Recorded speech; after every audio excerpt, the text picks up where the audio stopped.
नाज़रीन, अवामी न्यूज़ में ख़बरनि जो सिलसिलो जारी है। इन वक्त असीं तव्हांखे खिपरो में ख़बर ॾींदा हलूं त खिपरो वेझो ॻोठ पनेरी में वण जे फसल मां औरत जो 4 ॾींहं जो पुराणो लाश हथायो आहे। हथायल लाश जी सुञाणप 45 सालनि जी शहज़ादी शर्ज़ जे नाले सां थी वई आहे। वारसनि पारां लाश खे ज़रूरी कारवाइनि जे लाइ तालुका अस्पताल आंदो वियो आहे। भाउ जो इल्ज़ाम आहे त भेण खे मुड़ुस ऐं ॾेरनि बेदर्दी सां क़त्ल कयो वियो आहे। भेण जे खून सां इंसाफ़ कयो वञे।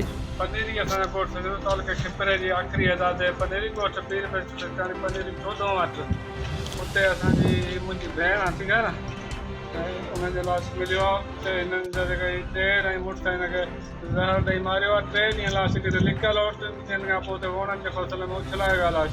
तव्हांखे कंहिं ॿुधायो? असांखे उते हारींदड़ जेके फुटियूं चोॾंदा उन्हनि ज़मीनदार खे इतला ॾिनो। उन ज़मीनदार असांखे ॿुधायो त जांच कयो, तव्हांजो अघु ॿियो जॾहिं असीं सरज़मीन ते पहुतासीं त असांखे ख़बर पई त उहो असांजी भेण जो आहे। मुतालबो इहो आहे त असां सां इंसाफ़ कयो वञे ऐं जेके आहिनि दुआरियूं उन्हनि खे सरेआम फांसी ॾिनी वञे, उन्हनि खे सज़ा ॾिनी वञे। जी असां पुलिस खे इतला कयो, पुलिस उते सरज़मीन ते आई, असांजो सभु पाण आयो ऐं उते उन्हनि छा कयो आहे, छोकिरी खे उछलाए कपिड़ा विझूं ॾिनो आहे छोकिरी जा, ऐं उन खां पोइ उते बोतल उहा जेका ज़हर वारी जेका बनी खे इस्त्रे कंदा आहिनि उहा छोकिरी जे मथां न तलाए।